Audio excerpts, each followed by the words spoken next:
পবিত্র ঈদ উল ফিতর উপলক্ষে স্বপ্ন সোসাইটি কর্তৃক আয়োজিত আজকের এই ঈদ উপহার বিতরণ অনুষ্ঠানের সম্মানিত সভাপতি, উপস্থিত আজকের এই অনুষ্ঠানের সম্মানিত প্রধান অতিথি, আমাদের হবিগঞ্জের গর্ব, বাংলাদেশের গর্ব, বিশিষ্ট নাক এবং গলারোগ বিশেষজ্ঞ অধ্যাপক ডাক্তার কামরুল হাসান তরফদার, উপস্থিত হবিগঞ্জের সর্বোচ্চ বিদ্যাপীঠ বৃন্দাবন সরকারি কলেজের সাবেক দুজন অধ্যক্ষ আমাদের সামনে উপস্থিত, যথাক্রমে জনাব অধ্যাপক ইকরামুল ওয়াদুদ স্যার এবং অধ্যাপক জালাল আহমদ স্যার, উপস্থিত আমার সামনে উপস্থিত হবিগঞ্জের জনতার একাংশ। আসসালামু আলাইকুম ওয়া রাহমাতুল্লাহ।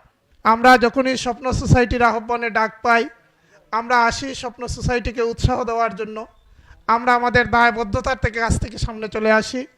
এই ছোট্ট ছোট্ট বাচ্চারা, শিশু কিশোররা যারা এখন খেলাধুলায় মত্ত থাকার কথা, তাদের মতো বয়সীরা অনেক, যাদের কাছে সমাজের কোনো দায়বদ্ধতা নেই, সমাজের মানুষের প্রতি তাদের কোনো দায়বদ্ধতা নেই, সেই জায়গা থেকে এই সোসাইটির কিছু সংখ্যক ছোট্ট ছোট্ট বাচ্চারা, তারা যখন নিজেরা মানুষের দায়বদ্ধতা থেকে, সমাজের দায়বদ্ধতার জায়গা থেকে প্রত্যেকটা প্রোগ্রামের সময়, প্রত্যেকটা অকেশনে, প্রত্যেকটা সময়ে, করোনাকালীন সময় থেকে ধরে তাদের সামর্থ্য অনুযায়ী মানুষের পাশে থাকার চেষ্টা করা হয়েছে।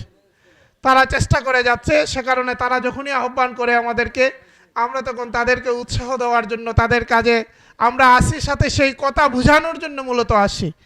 আজকে হয়তো আপনাদেরকে স্বপ্ন সোসাইটি যে পরিমাণ উপহার দেবে, সেই উপহার হয়তো পরিমাণে খুব বেশি হবে না, কিন্তু আপনাদের এই আনন্দের সাথে, তাদের এই আনন্দের সাথে, তাদের আনন্দটা যে আপনাদের সাথে ভাগ করে নিল, এটা অনেক বড় বিষয়। আপনারা এই ছোট্ট উপহারটুকু যদি গ্রহণ করেন এবং তাদের জন্য দোয়া করেন, এবং তারা যাতে ভবিষ্যতে আরও বেশি বেশি করে মানুষের কল্যাণে নিজেকে নিয়োজিত করতে হয়। আল্লাহ রাব্বুল আলামিন মানুষদেরকে সৃষ্টি করেছেন মানুষের কল্যাণের জন্য। আসুন আমরা সকলে মিলে আমাদের যার যে দায়িত্ব আছে সেই দায়িত্ব পালন করার চেষ্টা করি এবং আল্লাহর সন্তুষ্টি অর্জনের চেষ্টা করি। পাশাপাশি স্বপ্ন সোসাইটি যাতে আরও সামনের দিকে এগিয়ে যায়, স্বপ্ন সোসাইটি যাতে মানুষের স্বপ্ন পূরণে আরও অগ্রণী ভূমিকা রাখে, সেই তৌফিক কামনা করে আমাকে দাওয়াত দেওয়ার জন্য আবারও তাদেরকে আন্তরিক ধন্যবাদ জানিয়ে আমার কথা এখানেই শেষ করছি।